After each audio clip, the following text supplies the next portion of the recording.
राजे,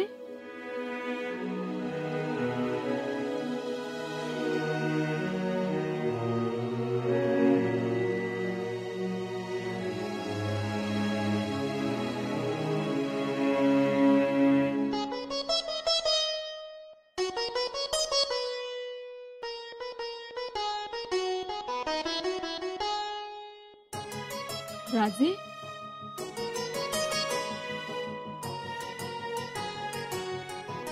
काय झालं? झोपला नाही तुम्ही? ती झोपच आली नाही? तुम्ही ठीक आहात ना? येसू, मग असे का उभे राहिलात? अस्वस्थ दिसताय. नाही येसू, अस्वस्थ नाही आम्ही. नेमकं काय होतंय ते शब्दात सांगताही येत नाही. राजे, येसू, आज आम्हाला आमच्या आऊसाहेबांची आणि आबासाहेबांची खूप आठवण येते. काय म्हणाले असते हो? कौतुक केलं असतं की रागावले असते? कौतुक केलं असतं तुमचं. खरंच? हो राजे, स्वराज्याला लागलेली कीड नाहीशी केली म्हणून. आबासाहेबांना तर अभिमान वाटला असता तुमचा. आऊसाहेबांनी तर चटका उतरून टाकल्या असत्या.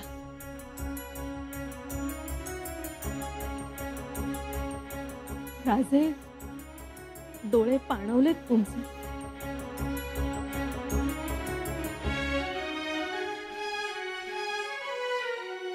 हो. आता आम्हाला प्रश्न पडलाय. काल दरबारात जे गरजले बरसले ते तुम्हीच का?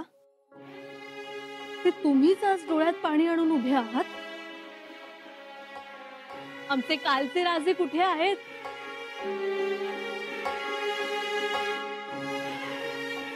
येसू, दर्यात लाटा उसळतात, वादळ येतं, घोंगावतं, तडाखे देतं, कालांतराने शांत होत. त्यानंतर जर कोणी विचारलं वादळ कुठं आहे, तर आपण दाखवू शकतो? नाही दाखवू शकत. तसंच आमचं वादळ शमलं, दर्या शांत झाला. पण तेवढ्या वेळातही तुम्ही योग्य निर्णय घेतला. आम्हाला तर वाटलं की शिक्षा देण्याचा निर्णय तुम्ही बदलताय की काय. पण नाही राजे, तुम्ही ठाम राहिलात. ठाम राहणं गरजेचं होतं राणीसाहेब. जर कटकऱ्यांना सजा दिली नसती तर छत्रपती म्हणून आमच्या हातून मोठी चूक घडली असती. पण आता व्हावा होत आहे. चला, आता आवरून घ्या. शिक्षेची अंमलबजावणी होताना तुम्हाला जावं लागेल. नाही येसू, आम्ही तिथे जाणार नाही. गडावर काही महत्वाची कामं आहेत आम्हाला.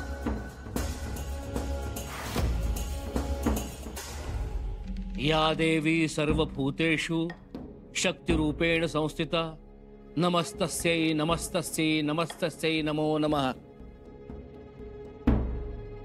हे माँ काली, माँ भद्रकाली, इस कठिन अवसर पर मुझे तुम्हारे आशीर्वाद की जरूरत है।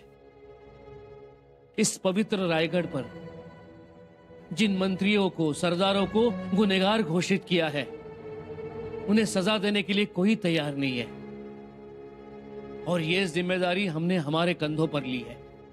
ये रायगढ़ मेरे लिए भगवान है। इस सिंहासन का मैं सेवक हूं। राजन मेरे मित्र है। अपना कर्तव्य निभाने की, इस सिंहासन पर तन मन धन से न्योछावर करने की मुझे शक्ति दे, ताकत दे। जय मां काली, जय मां चंडी, हे मां। आज शिक्षेची अंमलबजावणी होणार, निघायचं आहे।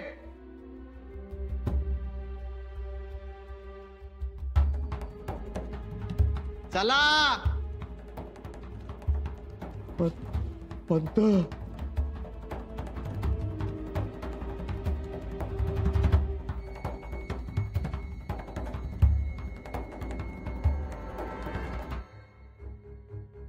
मातोश्री,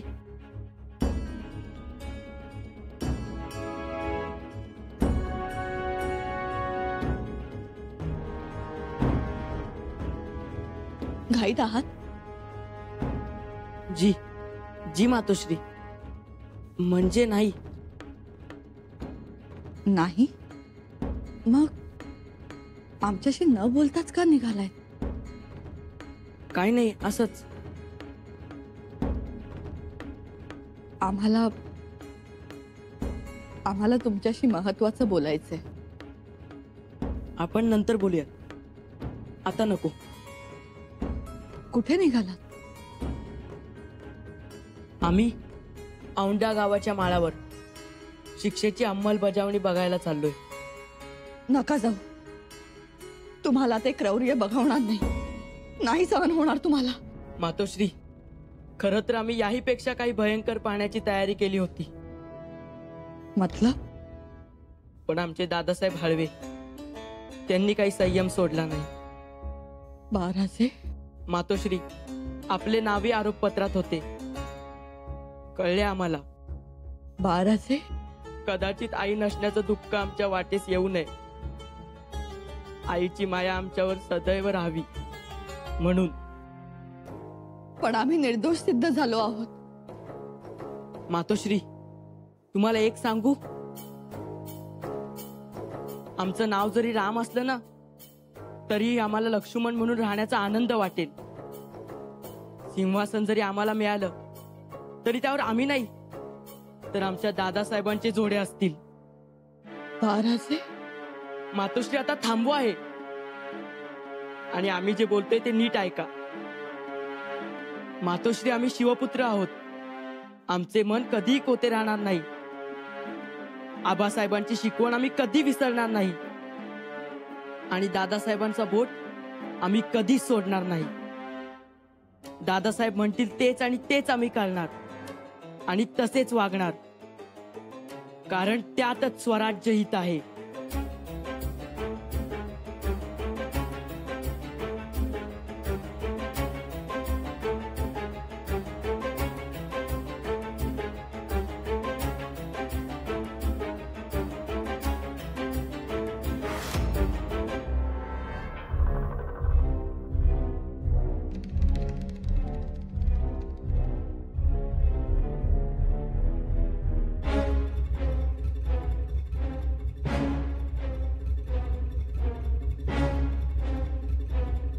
बाबा, बाबा,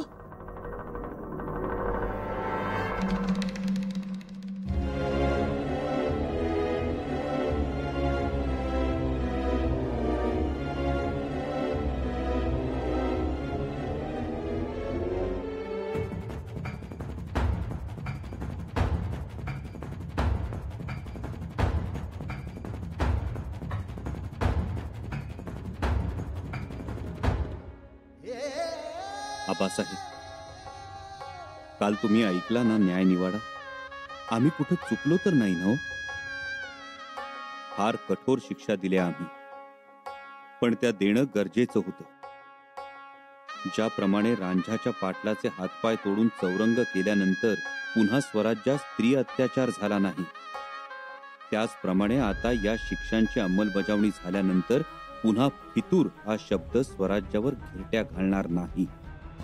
मुळात आबासाहेब, तुमचं आणि तमाम रयतेचं स्वराज्य हे कारभारी अकबरास देत होते, सढळ हातानं. हे एवढं धाडस कारभाऱ्यांमध्ये आलं कुठून? क्षणभर मतीच कुंठित झाली होती आमची, आणि म्हणूनच ही रयतेची दौलत अखंड शाश्वत राहण्यासाठी आम्ही या देहदंडाच्या शिक्षा दिल्या. आबासाहेब, यात सूड नाही, द्वेष नाही, आहे ते फक्त स्वराज्यही.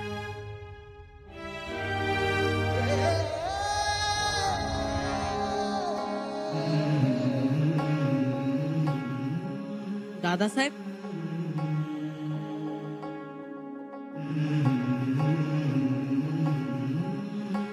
आपण इथे? आम्हाला वाटलं तुम्ही गेला असाल औंढ्याच्या माळावर.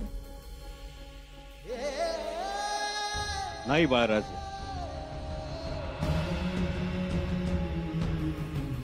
मग आपण जाऊयात. नको महाराजे, आपण आपलं कर्तव्य केलं आहे. आता कविराज तिथे आहेत. शिक्षेच्या अंमलबजावणीची सूत्र त्यांच्या हाती आहेत. आणि तसंही आम्हाला तुमच्याशी काही महत्वाचं बोलायचं आहे.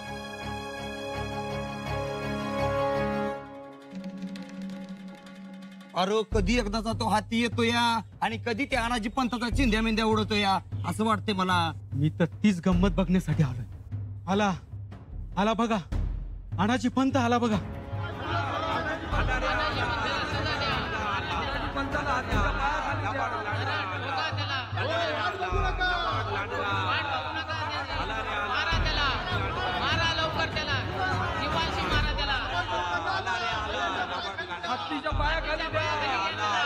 जीवाशी सोडू नका.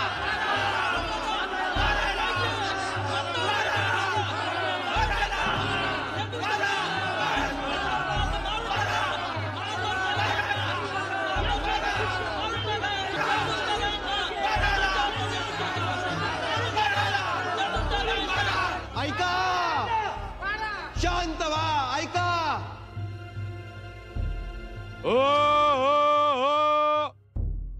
म्या कोंडाजी बाबा फर्जंद, छत्रपती संभाजी महाराजांचा सरदार, त्यांच्या बर हुकूम त्या उंड्याच्या माळावरती आणि या काटवट नावाच्या ओढ्याच्या जवळ या राजद्रोह्यासनी घेऊन आलेलो आहे.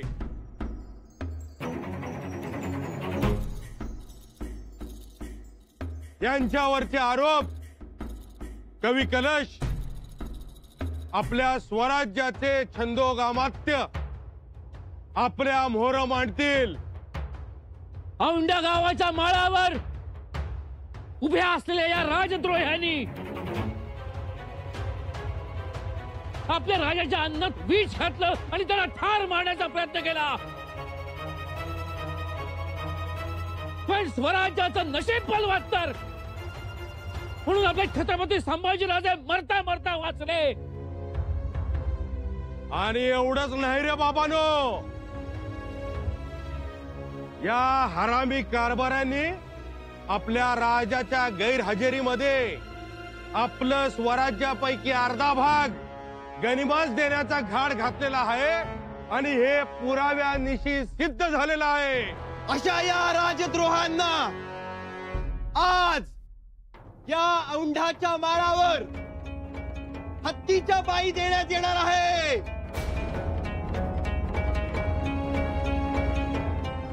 आपल्या लाडक्या राजाला मारण्याचा घाट घातलेला आहे यांनी. यायची काय ना शिक्षा. हो, वाट बघू नका. हो, वाट बघू नका. यायचं काय ना हत्तीच्या पायाखाली. हो, वाट बघू नका. हो, वाट बघू नका. माय बाप हो, आज तुम्हा जनता जनार्दनाच्या साक्षीनं या राजद्रोह्यांना हत्तीच्या पायाखाली देण्यात येत आहे. छत्रपती संभाजी महाराजांचा विजय असो. छत्रपती संभाजी महाराजांचा विजय असो. छत्रपती संभाजी महाराजांचा विजय असो. ज्या पद्धतीने आरोपींना गुन्हेगारांना हत्तीच्या पायाखाली देण्याची रीत आहे, त्याच पद्धतीने यांना पण हत्तीच्या पायाखाली दिलं जाईल. आपण ही शिक्षा शांतपणे बघावी व सरकारी कामात हस्तक्षेप करू नये ही समज देण्यात येत आहे.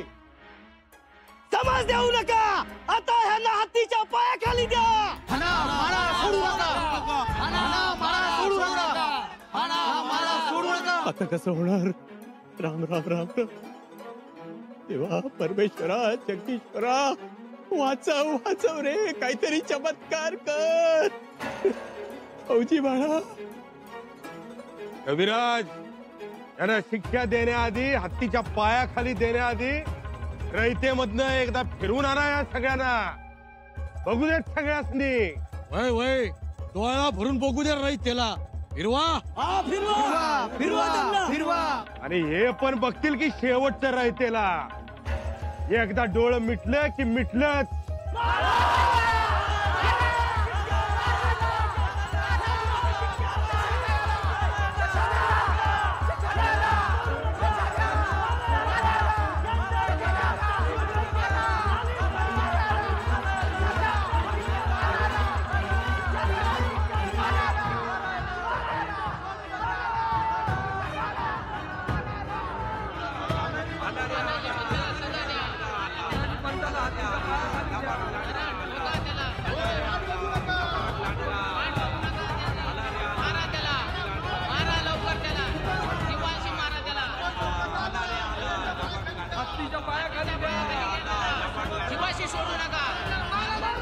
सावधान सावधान.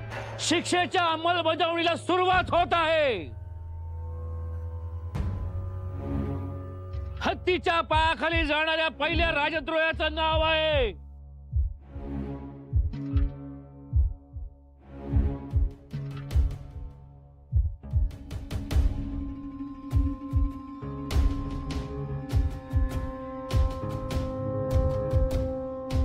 हिरोजी फर्जंद.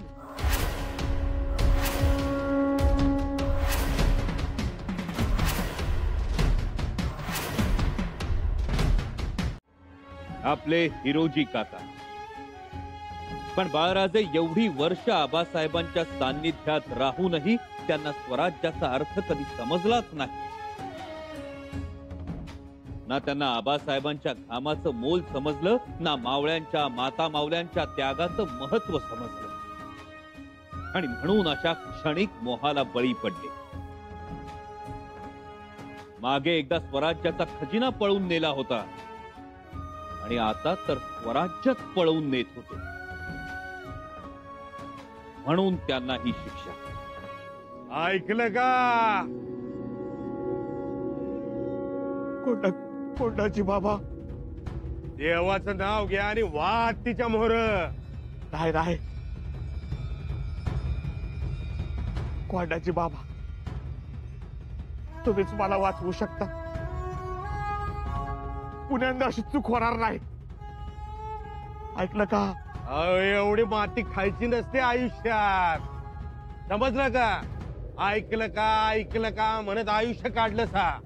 आता ऐकायला कोणी बी माग राहणार नाहीये. जावा घेऊन सगळ्यांनी मागोमाग. नाही या रे याला. सोडा मला. अनाजी पंत, कोंडाजी बाबा, पकड त्याला.